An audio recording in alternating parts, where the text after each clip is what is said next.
ये Elliott wave theory complete course series का first lesson है एलिड वेव साइकिल। ये wave cycle Elliott wave theory का road map है। ये एक जिगजैग पैटर्न है जो मार्केट हमेशा फॉलो करती है। एलिड वेव एनालिसिस में हमें वेव्स काउंट करनी पड़ती हैं 1 2 3 4 5 ABC, और वो आप तभी काउंट कर सकते हैं अगर आप वेव साइकिल को अच्छी तरह समझते हैं। तो अगर आप बिल्कुल नहीं जानते कि एलिड वेव थ्योरी क्या है और ये वीडियो आप पहली बार देख रहे हैं, तो मैं सजेस्ट करूंगा कि एक और वीडियो है जिसमें मैंने एलिड वेव थ्योरी को अच्छी तरह एक्सप्लेन किया है। आप उस वीडियो को पहले देखें, समझें कि एलिड वेव थ्योरी क्या है, और उसके बाद इस वीडियो को देखें ताकि आप इस लेसन को अच्छी तरह समझ पाएं। अगर आप एलिड वेव थ्योरी के बारे में जानते हैं या थोड़ी रिसर्च कर रखी है इसके बारे में, तो वेव साइकिल के बारे में आप जानते ही होंगे।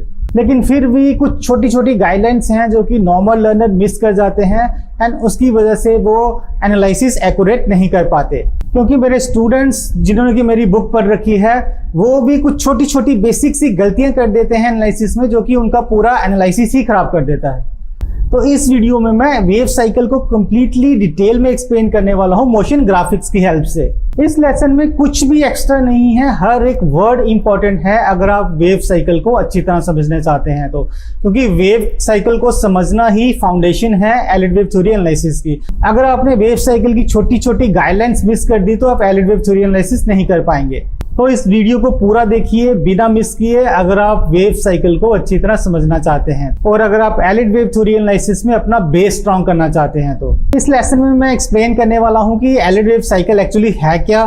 वेव साइकिल में हम 1 2 3 4 5 ABC मार्क करते हैं, डिफरेंट लेवल्स की वेव्स के लिए डिफरेंट नंबरिंग यूज करते हैं, तो वो एक्सप्लेन किया जाएगा कि इसमें नंबरिंग कैसे यूज करनी है। देन वेव साइकिल का स्टार्ट कहां से होना चाहिए वो एक्सप्लेन करूंगा, और लास्ट में कुछ मैंडेटरी रूल्स जो एलिड वेव साइकिल पे एप्लीकेबल होते हैं वो एक्सप्लेन किए जाएंगे। तो स्टार्ट करते हैं पहले एलिड वेव साइकिल से। एलिड वेव साइकिल 8 वेव्स का कॉम्बिनेशन है, और ये 8 वेव्स हैं wave 1 2 3 4 5 A B and C। ये 1 2 3 4 5 के कॉम्बिनेशन को मोटिव वेव या इंपल्सिव वेव बोलते हैं, जो कि मेन ट्रेंड की डायरेक्शन में रहती है। और ABC के कॉम्बिनेशन को कोरेक्टिव वेव बोलते हैं, जो कि इंपल्सिव वेव की ऑपोजिट डायरेक्शन में रहती है और इंपल्सिव वेव को करेक्ट करती है। और ये इंपल्सिव और करेक्टिव दो बेसिक पैटर्न है एलिड वेव थ्योरी के। और ये 8 वेव्स 1 2 3 4 5 A B और C, ये 8 बेसिक वेव्स हैं एलिड वेव साइकिल की।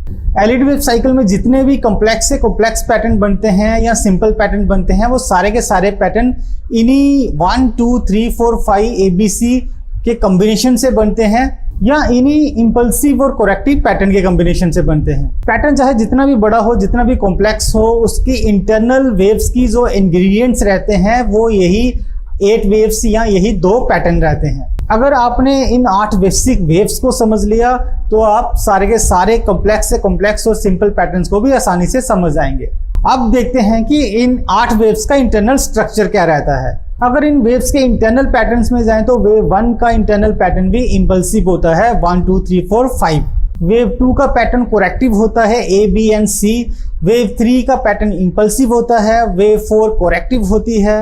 वेव 5 इंपल्सिव होती है। देन उसके बाद जो ABC करेक्शन आती है उसमें वेव A भी इंपल्सिव होती है। वेव A का पैटर्न भी 1 2 3 4 5 होता है।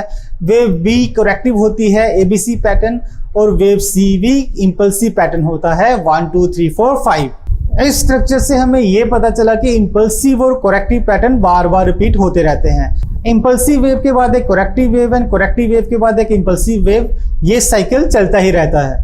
एंड दूसरी इंपॉर्टेंट ऑब्जर्वेशन कि ये इंपल्सिव और कोरेक्टिव पैटर्न दोनों डायरेक्शन में बनते हैं। तो 1 2 3 4 5 पैटर्न में वेव 1 3 और 5 इंपल्सिव वेव हैं जो कि अपसाइड डायरेक्शन में हैं, और ABC मूव में वेव A और C भी इंपल्सिव हैं जो कि डाउनसाइड डायरेक्शन में हैं। 1 2 3 4 5 में वेव 2 और 4 कोरेक्टिव पैटर्न है जो कि डाउनसाइड डायरेक्शन में है, और ABC में वेव B कोरेक्टिव पैटर्न है जो कि अपसाइड डायरेक्शन में है। तो इंपल्सिव पैटर्न यानी 1 2 3 4 5 अपसाइड डायरेक्शन में भी फॉर्म होता है, डाउनसाइड डायरेक्शन में भी फॉर्म होता है, और ABC कोरेक्टिव पैटर्न डाउनसाइड डायरेक्शन में भी फॉर्म होता है और अपसाइड डायरेक्शन में भी फॉर्म होता है। इस वेव साइकिल में और डीपर जाएं तो वेव 1 2 3 4 5 कंप्लीट होने के बाद एक इंपल्सिव पैटर्न कंप्लीट होता है, एक बड़ी वेव 1 बन जाती है। मतलब जब 1 2 3 4 5 कंप्लीट हो गया तो उसके बाद वो ओवरऑल जो 5 वेव पैटर्न है वो एक बड़ी वेव 1 बन जाती है। उसके बाद ABC करेक्शन आती है, वो एक बड़ी वेव 2 बन जाती है। देन उसी लेवल की वेव 3, वेव 4, वेव 5 को कंप्लीट होना होता है। एंड जब ये 1 2 3 4 5 पैटर्न कंप्लीट होता है तो उससे भी बड़ी एक वेव 1 बन जाती है। देन जो उसके बाद जो एबीसी करेक्शन आती है वो बड़ी वेव 1 के अगेंस्ट बड़ी 2 होती है। देन उसके बाद एक नया साइकिल स्टार्ट हो जाता है जिसमें 3 4 5 कंप्लीट होनी होती है। देन वो 5 के बाद अगेन बड़ी 1, अगेन बड़ी 2, देन 2 3 4 5।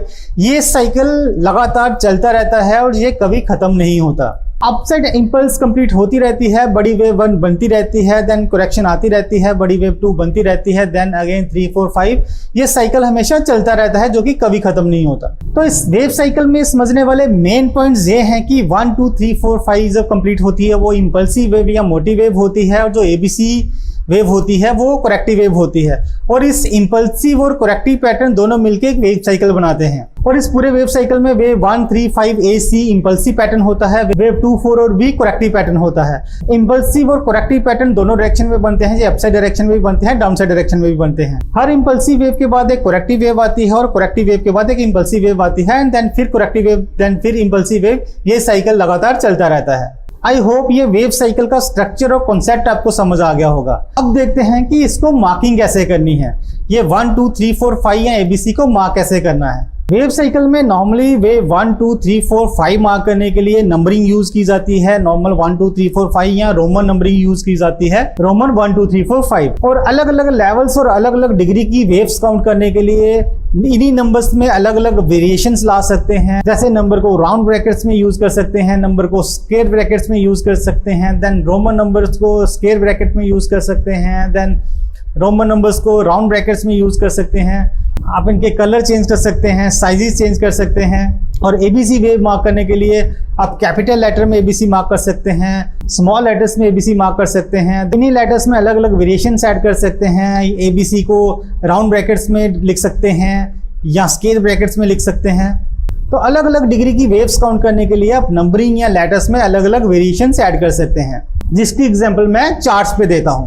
एग्जाम्पल के लिए इस चार्ट को देख सकते हैं कि मैंने नंबरिंग कैसे काउंटिंग की है। यहाँ पे सबसे हाईएस्ट डिग्री की वेव मैंने ये राउंड ब्रैकेट में ब्लैक कलर में 1 2 3 4 5 मार्क की है। ये ब्लैक वाली 1 2, ये 3, ये 4, ये 5। मैं यहाँ पे 2 वर्ड्स यूज कर रहा हूँ, हाईएस्ट डिग्री की वेव्स या लोअर डिग्री की वेव्स या हाईयर लेवल्स की वेव या लोअर लेवल्स की वेव। तो उसका कंसेप्ट क्लियर कर देता हूं। यहाँ पे जो सबसे बड़ी वेव है वो मैंने मार्क की हुई है ब्लैक कलर में, नंबर इन राउंड ब्रैकेट्स। ये 1, ये 2, ये 3, ये 4, ये 5। ये सबसे बड़ी वाली वेव है इस वेव साइकिल में। तो ये हाईयर डिग्री की वेव होगी या मेजर वेव्स हो गई। अब इसके जो इंटरनल वाली वेव्स होंगी वो लोअर डिग्री की वेव्स होंगी। एंड देन अगर इसके एक लेवल लोअर डिग्री वेव्स में जाएं तो ये मेजर वेव 3 जो इस पॉइंट से स्टार्ट हुई है और इस पॉइंट पे कंप्लीट हुई है, उसकी इंटरनल वेव्स को काउंट करने के लिए मैंने रोमन नंबरिंग यूज की है सेम राउंड ब्रैकेट में ब्लू कलर में, जो कि मैंने ऐसे मार्क की हुई हैं। ये 1, ये 2, ये 3, ये 4 और ये 5। तो ये ब्लैक वाली 3 मेजर वेव 3 है। एंड उसके अंदर जो मैंने ब्लू कलर में रोमन नंबर्स में मार्किंग की है 1 2 3 4 5 में मेजर वेव से एक स्टेप डाउन, एक लेवल डाउन की लोअर डिग्री वेव है। और ये वेव 3 जो कि राउंड ब्रैकेट में रोमन नंबर पे मार्क किया मैंने इस पॉइंट से लेके इस पॉइंट तक, इसकी इंटरनल वेव्स काउंट करने के लिए मैंने नॉर्मल नंबरिंग यूज की है विदाउट एनी ब्रैकेट, और ये ब्राउन कलर में यूज की हुई है। जैसे ये 1 2 3 4 और 5। तो ये इस ब्लू वाले रोमन डिग्री वाली वेव्स की एक और लोअर डिग्री की इंटरनल वेव्स हैं जो कि मैंने ब्राउन कलर में मार्क की हुई हैं, normal numbers without any variation. और सेम फॉर्मेट मैंने वेव 5 की इंटरनल वेव्स के लिए भी यूज किया हुआ है। ब्लैक वाली राउंड ब्रैकेट में मेजर वेव 5 की इंटरनल वेव्स काउंट करने के लिए मैंने same blue colour Roman number round bracket की मार्किंग की हुई है 1 2 3 4 5।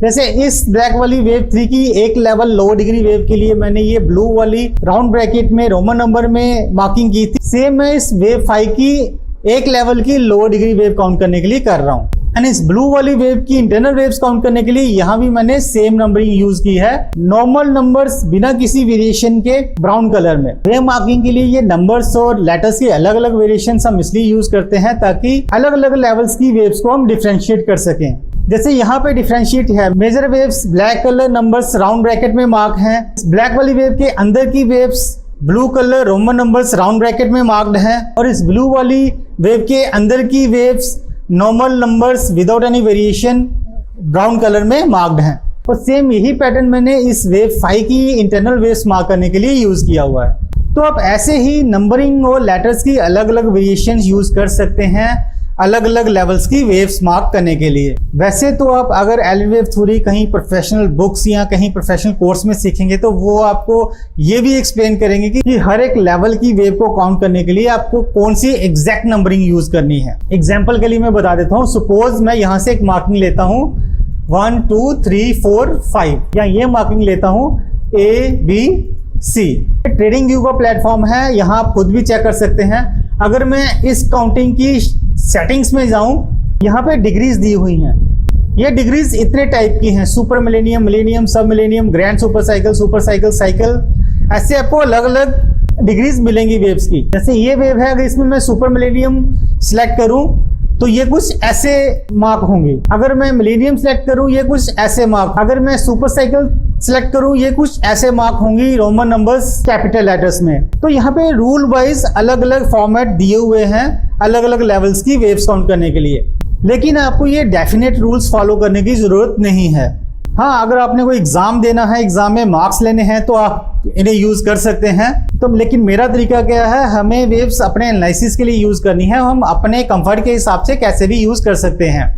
जैसे यहाँ पे मैं कोई माइन्यूट या माइनर या सब साइकिल सुपर साइकिल वाला कोई भी रूल फॉलो नहीं कर रहा हूँ, जो मुझे सबसे कंफर्टेबल लग रहा है मैं वो वाले वेव काउंटिंग मार्क करता हूँ। यहाँ नंबर्स के अलग अलग वेरिएशन को यूज करने का एम ये है कि हम अलग अलग डिग्री की वेव को डिफ्रेंशिएट कर सकें, हम पहचान सकेंगे कौन सी वेव कौन सी डिग्री की है। तो मुझे जो इसमें कंफर्टेबल लगता है मैं वही वाले फॉर्मेट्स यूज कर सकता हूँ।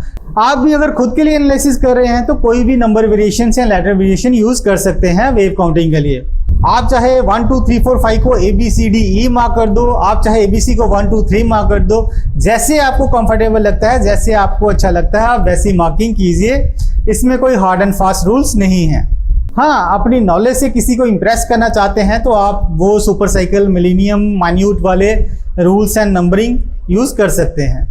आई होप वेव काउंटिंग में नंबरिंग का कॉन्सेप्ट भी आपको समझ आ गया होगा। बेसिक रूल्स क्या हैं?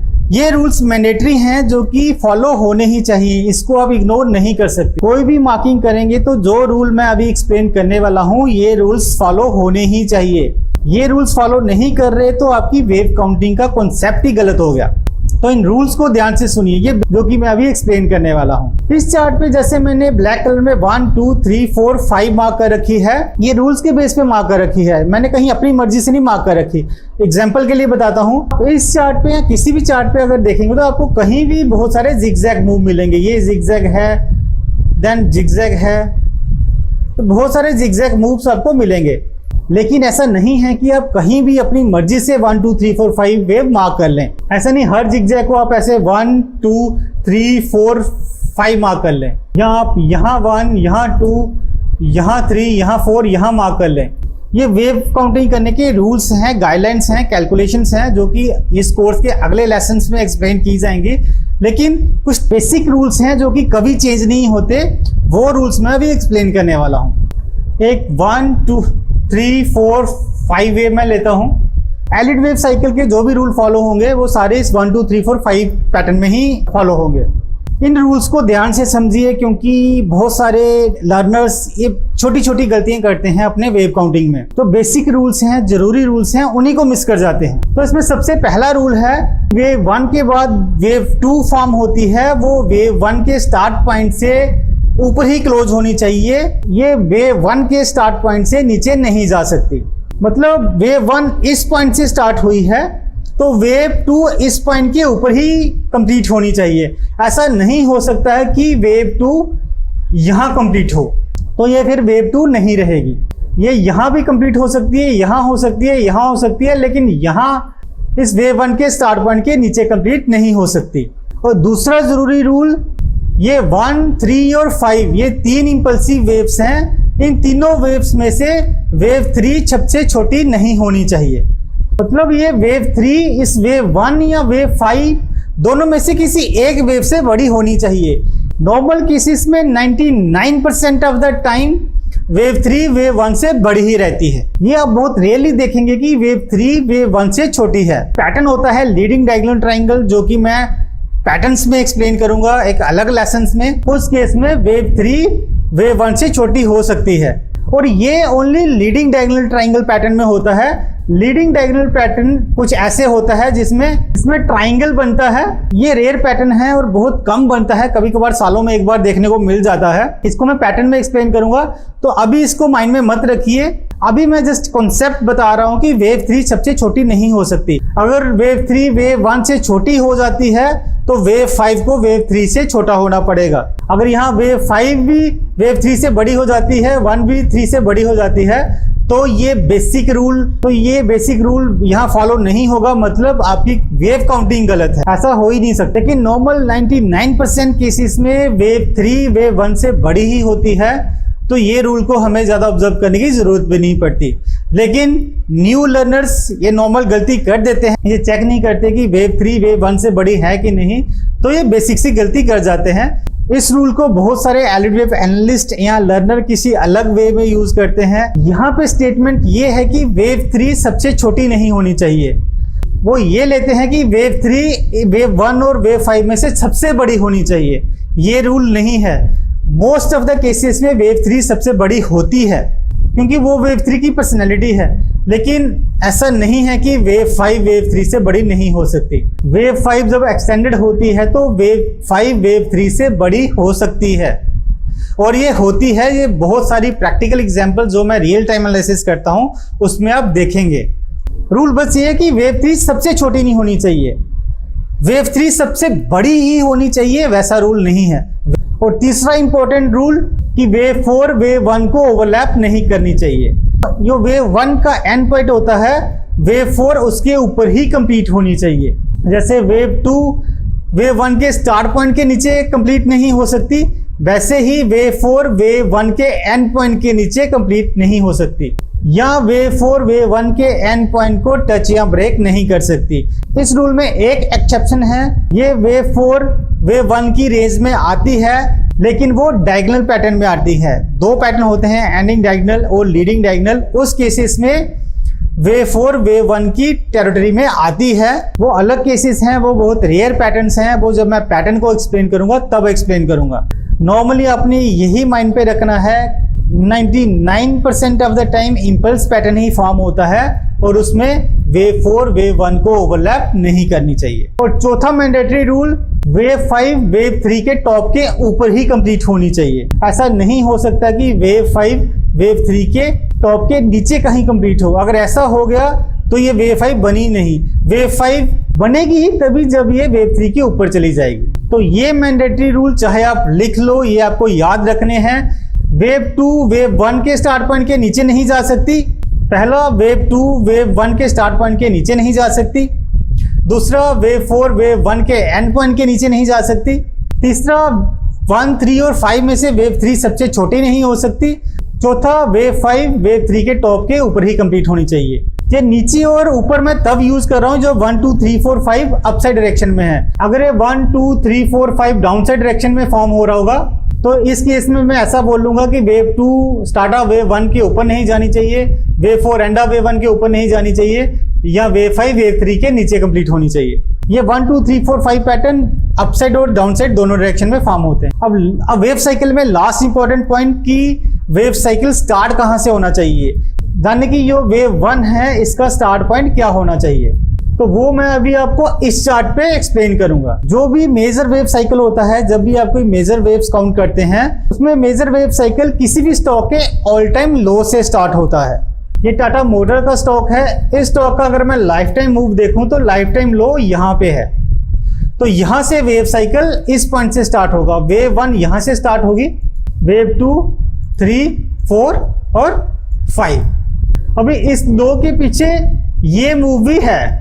ये स्टॉक ने यहां से ऊपर गया था, नीचे आके एक नया लो रजिस्टर किया। जब भी कोई स्टॉक अपना नया लो रजिस्टर करता है तो उसके पीछे का सारा मूव किसी काम का नहीं रहता, वो नेगेट हो जाता है। उसको हम एलिड वेव एनालिसिस के लिए यूज नहीं करते। आप ऐसा नहीं कर सकते कि आप यहां से वेव 1 और ये 2 मार्क करें एंड देन 3 देन 4 देन 5। बहुत सारे न्यू लर्नर्स ऐसा मार्क करते हैं, इसलिए मैं एक्सप्लेन कर रहा हूं। यहाँ पे अगर ऑल टाइम लो देखूं तो वो यहाँ पे है, इस पॉइंट पे। अगर यहाँ पे आप वेव 1 वेव 2 मार्क करेंगे तो वेव 2 वेव 1 के स्टार्ट पॉइंट से नीचे आ गई। ये एलिड वेव साइकिल के रूल्स के खिलाफ है, तो ऐसा हो नहीं सकता। तो जो आपका वेव साइकिल स्टार्ट होगा वो इस पॉइंट से स्टार्ट होगा जो ऑल टाइम लो है। बहुत सारे लर्नर्स ऐसे मार्क करते हैं वेव्स। ये वेव काउंटिंग किसी भी एलिड वेव थ्योरी के बेसिक रूल्स को भी फॉलो नहीं कर रही। वेव 2 स्टार्ट ऑफ वेव 1 के नीचे कंप्लीट हो रही है, ये रूल फॉलो नहीं कर रही। वेव 4 वेव 1 के एंड पॉइंट के नीचे कंप्लीट हो रही है, ये रूल फॉलो नहीं कर रही। तो यहाँ पे बेसिक रूल्स ही फॉलो नहीं हो रहे। तो ऐसी मिस्टेक नहीं करनी है आपको। जब भी कोई वेव काउंटिंग करते हैं, ये छोटी छोटी गाइडलाइंस को ध्यान में रखना है ताकि आपकी वेव काउंटिंग एक्यूरेट हो। अगर मैं इस पॉइंट से वेव 1 2 3 4 5 मार्क करता हूं तो ये बेसिक सारे रूल फॉलो कर रही है। ये वेव 2 यहाँ पे वेव 1 के ऊपर क्लोज कंप्लीट हुई है। ये वेव 2 एक्चुअली यहाँ पे है। ये मार्क कहाँ हुई है उसको छोड़िए, जो चार्ट पे जो मूव है यहाँ कंप्लीट हुआ है, तो ये इसके ऊपर कंप्लीट हुआ है। वेव 3 देखूं तो वेव 3 वेव 1 से बड़ी है, तो सबसे छोटी नहीं है। चेक करना हो तो मैं कर देता हूँ। ये 1 2 ये 100% प्रोजेक्शन है। 209 यहाँ पे वेव 3 वेव 1 के बराबर हो चुकी थी। इस पॉइंट के ऊपर गई है तो वेव 3 वेव 1 से बड़ी ही है, तो वेव 3 यहाँ सबसे छोटी नहीं है। और वेव 1 का एंड पॉइंट देखूं तो ये है, और वेव 4 का एंड पॉइंट देखूं तो ये पॉइंट है, ये वाला पॉइंट। तो यहाँ पे भी वेव 4 ने वेव 3 को ओवरलैप नहीं किया हुआ है। तो ये काउंटिंग एलिड वेव साइकिल के सारे रूल्स को फॉलो कर रही है। तो यही था एलिड वेव साइकिल, जो कि मैंने अच्छी तरह डिटेल में यहाँ एक्सप्लेन कर दिया है। इवन मार्किंग कैसे करनी है, वेव साइकिल स्टार्ट कहाँ से करना है, इसके बेसिक रूल्स और गाइडलाइंस क्या है वो भी एक्सप्लेन कर दी हैं। रूल्स और गाइडलाइंस और कैलकुलेशन इसमें और भी बहुत सारी हैं, लेकिन वो आगे वाले चैप्टर्स में स्टेप बाय स्टेप एक्सप्लेन की जाएंगी। इस लेसन का मेन एम था एलिड वेव साइकिल को समझाना, वो मैंने एलिड वेव साइकिल ही यहाँ एक्सप्लेन किया हुआ है। लेकिन ऐसा मत सोचिए कि एलिड वेव साइकिल को समझ लिया तो आपने एलिड वेव थ्योरी को समझ लिया। ये कंप्लीट एलिड वेव थ्योरी का 5% या 10% भी नहीं है। सिर्फ एलिड वेव साइकिल को समझने से आप वेव्स को एक्यूरेटली मार्क नहीं कर सकते। उसके लिए waves personalities, waves calculations, waves pattern को जानना भी बहुत इंपॉर्टेंट है, जो कि आने वाले वीडियोस में स्टेप बाय स्टेप एक्सप्लेन की जाएंगी। और अगर आप एलिड वेव थ्योरी को और अच्छी तरह समझना चाहते हैं तो एक स्ट्रैटेजी है 38% रिट्रेसमेंट ब्रेकआउट ट्रेडिंग स्ट्रैटेजी, जो कि एलिड वेव 3 की रिट्रेसमेंट लिमिट्स पे बेस्ड है। अगर आपने इस स्ट्रैटेजी को समझ लिया तो मतलब आपने 50% से ज्यादा एलिड वेव थ्योरी को समझ लिया। हम एलिड वेव थ्योरी में चाहे कितना भी टफ से टफ एनालिसिस कर लें, लेकिन जो ट्रेड सेटअप होता है, बाइंग रेंज, स्टॉप लॉस या टारगेट्स कैलकुलेट होते हैं, वो इसी 38% रिट्रेसमेंट ब्रेकआउट ट्रेडिंग स्ट्रैटेजी के बेस पे ही होते हैं। और ये एलिड वेव थ्योरी की स्ट्रैटेजी है। इस स्ट्रैटेजी को मैंने अलग से एक डेडिकेटेड वीडियो में एक्सप्लेन किया हुआ है। अगर आप उस वीडियो को देख लेंगे तो आप 50% एलिड वेव थ्योरी जस्ट आधे घंटे में ही समझ जाएंगे, और इसके बेस पे अपने कॉन्फिडेंट ट्रेडिंग डिसीजन भी ले पाएंगे। और अगर आपको एलिड वेव थ्योरी को कंप्लीटली सीखना है, जल्दी सीखना है, तो मेरी बुक है practical application of Elliott wave principle, जो कि अमेजोन पे अवेलेबल है। ये बुक इंग्लिश में है। अगर आप इसे पढ़ के सीख सकते हैं तो आप इसे अमेजोन से बाई कर सकते हैं, क्योंकि पूरा एलिड वेव कोर्स अपलोड करने में मुझे 5 से 6 महीने लग सकते हैं, क्योंकि इसमें अराउंड 50 से 60 वीडियोस बनेंगी, जिन्हें बनने में टाइम लगेगा और 5-6 महीने भी लग सकते हैं। तो वेव साइकिल में बस इतना ही। अगर ये आपको अच्छी तरह समझ नहीं आया तो इस वीडियो को रिपीट करके दोबारा से देखें, क्योंकि एलिड वेव साइकिल को समझना बहुत इंपॉर्टेंट है। ये एक फाउंडेशन बनाएगा आपकी एलिड वेव थ्योरी एनालिसिस की। और अगर आपने इसमें कुछ मिस कर दिया तो आगे आने वाले जितने भी रूल्स एंड गाइडलाइंस हैं, आप उनको यूज करके भी एक्यूरेट एनालिसिस नहीं कर पाएंगे। तो फिर मिलते हैं नेक्स्ट लेसन में, जो कि होगा पर्सनैलिटीज ऑफ वेव्स, जिसमें वेव्स की नेचर और बिहेवियर एक्सप्लेन किया जाएगा। धन्यवाद।